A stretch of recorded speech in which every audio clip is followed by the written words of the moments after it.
धूप में तपता हुआ एक बेबस इंसान, हाथ में लाल नोटिस और पीछे खड़ी नीलामी की जीप।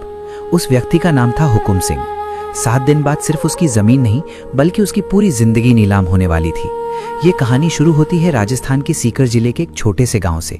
दोपहर के 2 बज रहे थे, लेकिन सूरज इस कदर आग उगल रहा था मानो आसमान से अंगारे बरस रहे हों।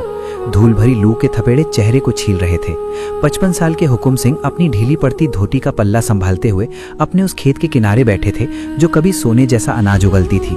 आज वहां सिर्फ गहरी दरारें थी, जैसे धरती माँ का सीना छलनी हो गया हो। हुकुम सिंह के हाथ में एक लाल रंग का कागज था और उनकी उंगलियां कांप रही थीं। अचानक गांव के सन्नाटे को चीरते हुए एक जीप रुकी। जीप से बैंक के 2 अधिकारी और साथ में गांव का सबसे बड़ा सूदखोर मांगेराम उतरा। मांगेराम के चेहरे पर एक कुटिल मुस्कान थी।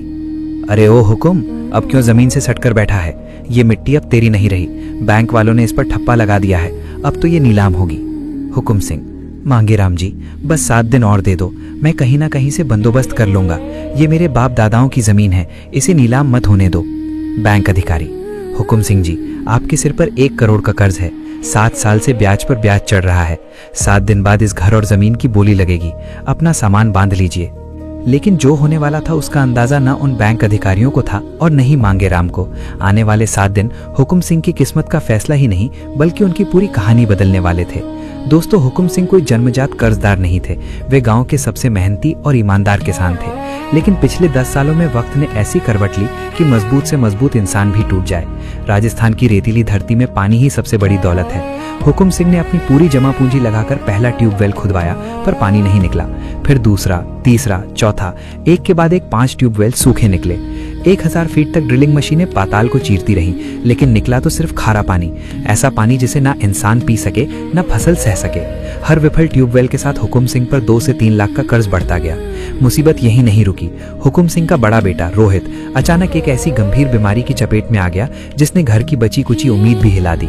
डॉक्टरों ने साफ कह दिया कि उसकी दोनों किडनियां जवाब दे चुकी हैं। डॉक्टर सिंह: हुकुम सिंह जी, ऑपरेशन और डायलिसिस में 20 से 25 लाख का खर्चा आएगा। आप गरीब आदमी हैं और वक्त बहुत कम है। साहब, मैं अपनी खाल बेच दूंगा, पर मेरे छोरे को बचा लो, वो हमारी आखिरी उम्मीद है। रोहित: बाबा, आप ऐसे मत रोइए, मैं इतना कमजोर नहीं हूं, आप बस हार मत मानना। हुकुम सिंह ने बेटे का हाथ पकड़ लिया। उनकी आंखों में डर था, लेकिन बेटे की आंखों में अब भी उम्मीद की चमक थी। रोहित को बचाने के लिए हुकुम सिंह ने अपनी गाय और पत्नी ढापू देवी के गहने तक बेच दिए। फिर भी पैसा कम पड़ गया। उसी साल हुकुम सिंह के बुजुर्ग पिता भी चल बसे। घर पहले ही कर्ज के बोझ तले दबा था, लेकिन गांव की पंचायत ने फरमान सुना दिया कि मृत्यु भोज तो करना ही पड़ेगा, क्योंकि रीति रिवाज से बड़ा कुछ नहीं होता।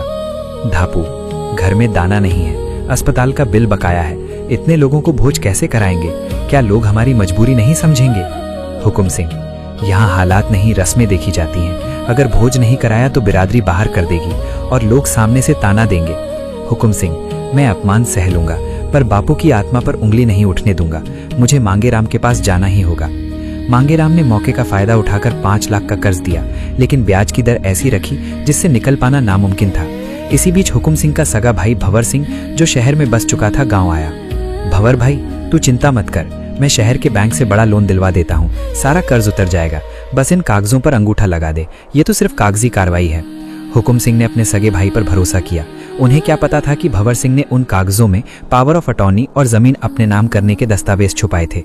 भंवर सिंह ने उस जमीन पर चुपके से 80 लाख का लोन लिया और शहर भाग गया। हुकुम सिंह को सच्चाई तब पता चली जब बैंक का नोटिस आया कि उनकी कुल देनदारी 1 करोड़ पार कर गई है। नीलामी में सिर्फ 7 दिन बचे थे। पूरे गांव में हुकुम सिंह को दिवालिया और बदकिस्मत कहा जाने लगा। लोग उनसे रास्ता बदलने लगे थे। स्कूल में रोहित के छोटे भाई बहनों को बच्चे चिढ़ाते, देखो 1 करोड़ वाले कंगाल के बच्चे जा रहे हैं। एक शाम घर में अंधेरा था क्योंकि बिजली का कनेक्शन काट दिया गया था। हुकुम सिंह झोपड़ी के बाहर बैठे थे, जबकि अंदर से पत्नी और बच्चों के सिसकने की आवाजें आ रही थी। हुकुम सिंह स्वयं से: क्या यही मेरी ईमानदारी का फल है? 5 ट्यूबवेल सूखे, बेटा बिस्तर पर है, भाई ने पीठ में छुरा भोंका और अब ये घर भी छिन जाएगा। हे राम, तू कहाँ है? तभी मांगेराम वहां आया और हुकुम सिंह के चेहरे पर टॉर्च की रोशनी डाली। नीलामी वाले दिन मैं खुद तेरे दरवाजे पर खड़ा रहूंगा। तेरे पुरखों की जमीन पर पहला कदम मेरा होगा। देखता हूं कौन रोकता है। और हाँ, तेरे बच्चों को भी पता चल जाएगा कि 1 करोड़ का बोझ कैसे उतरता है। हुकुम सिंह का धैर्य टूट गया। अब तक वे हर ताना चुपचाप सहते आए थे, लेकिन आज भीतर का लावा फूट पड़ा। वे अचानक उठे और तेज कदमों से अपने खेत की तरफ चल दिए, उस पुराने खेजड़ी के पेड़ की ओर जिसे राजस्थानी लोग देवता समान मानते हैं। आज उसी पेड़ के नीचे वे अपने जीवन का सबसे कठोर फैसला लेने जा रहे थे। उनके हाथ में एक मोटी रस्सी थी और मुट्ठियां कांप रही थीं। अपमान और टूटे सपनों का बोझ अब उनसे सहा नहीं जा रहा था। हुकुम सिंह, हे बाबा, तूने मेरी 4 पीढ़ियों को देखा है।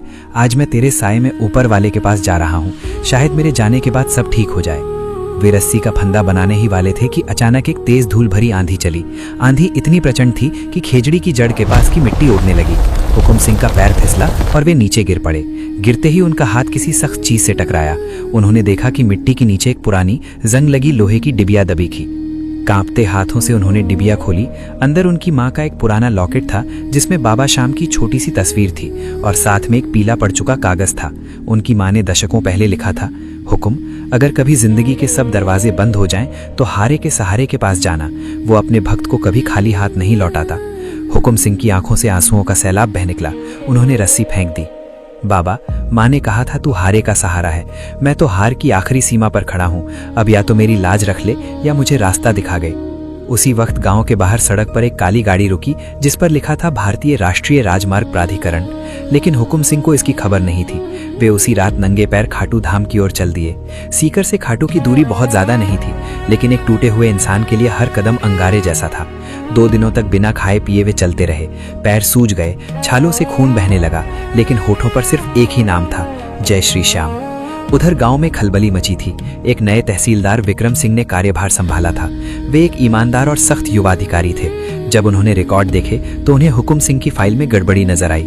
तहसीलदार, पटवारी जी, ये खसरा नंबर 21 और 22 देखिए। इस पर तो दिल्ली मुंबई एक्सप्रेसवे का इंटरचेंज बनना तय हुआ है, तो फिर ये नीलामी कैसे चल रही है? पटवारी साहब, मांगेराम और भंवर सिंह ने मिलकर कुछ कागजी हेरफेर किया था। हमें लगा मामला सुलझ गया। तहसीलदार, सुलझ नहीं, उलझ गया है। इस जमीन का मुआवजा तो सरकार के पास सुरक्षित है। भंवर सिंह ने जो गिरवी के कागज दिए हैं उन पर हुकुम सिंह के जाली हस्ताक्षर हैं। तुरंत नीलामी रोकिए और हुकुम सिंह को ढूंढिए। इधर हुकुम सिंह खाटू की भीड़ में खोए हुए थे। चारों तरफ हारे के सहारे की जय के नारे गूंज रहे थे। हुकुम सिंह मंदिर की चौखट पर माथा टेक कर सो गए। सपने में उन्हें उनकी माँ दिखी जो कह रही थी, तेरी अर्जी लग गई है। जैसे ही मंदिर के पाट खुले, हुकुम सिंह बाबा के सामने पहुंचे। उनके पास चढ़ाने को 1 रुपया भी नहीं था। उन्होंने बस अपनी फटी धोती का पल्ला फैलाया। बाबा, 1 करोड़ का कर्ज है। लोग मेरा घर छीन रहे हैं और बेटा मौत से लड़ रहा है। अगर आज भी कुछ नहीं हुआ तो मैं वापस नहीं जाऊंगा। या तो मेरी लाज रख ले या मुझे अपने चरणों में जगह दे दे। तभी मंदिर के लाउडस्पीकर पर घोषणा हुई, हुकुम सिंह जी, कृपया मंदिर कार्यालय में संपर्क करें। आपके लिए एक अत्यंत जरूरी फोन कॉल है। हुकुम सिंह चौंक गए।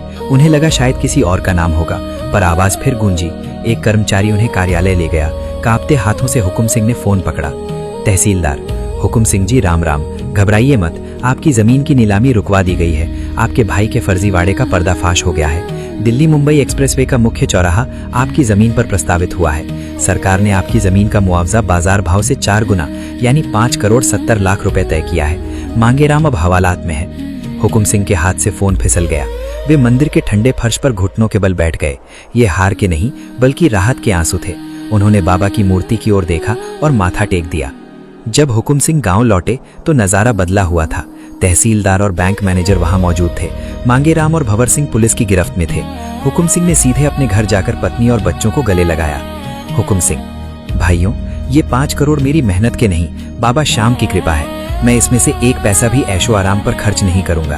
पहले मेरा कर्ज उतारिए और बाकी पैसों से मैं इस गांव में एक अस्पताल बनवाऊंगा ताकि किसी बाप को बेटे के इलाज के लिए जमीन गिरवी न रखनी पड़े। साथ ही गांव में पानी का पक्का इंतजाम किया जाएगा। हुकुम सिंह ने आगे कहा, साहब, कर्ज सिर्फ पैसों का नहीं होता। कभी कभी गलत रीति रिवाज भी इंसान को तोड़ देते हैं। मैं चाहता हूं कि आगे से कोई भी परिवार दुख के समय कर्ज ना ले। आज उस गांव के पास से एक्सप्रेसवे की गाड़ियां गुजरती हैं, लेकिन गांव के भीतर हुकुम सिंह का नाम बड़े सम्मान से लिया जाता है। जहां उनकी जमीन नीलाम होने वाली थी, आज वहां श्याम सेवा सदन और रोहित मेमोरियल हॉस्पिटल खड़ा है। उस खेजड़ी के पेड़ के पास एक छोटा मंदिर है जहां लिखा है, इंसान टूट सकता है लेकिन भरोसा जिंदा रहे तो रास्ता खुद बन जाता है। दोस्तों, ये कहानी सिर्फ एक किसान की नहीं बल्कि उस विश्वास की है जो सबसे घने अंधेरे में भी इंसान को टूटने नहीं देता। अगर आपको भी हारे के सहारे बाबा श्याम पर विश्वास है तो कमेंट में जय श्री श्याम जरूर लिखें और इस कहानी को साझा करें। ऐसी ही प्रेरणादायक कहानियों के लिए चैनल को सब्सक्राइब करें। जय श्री श्याम।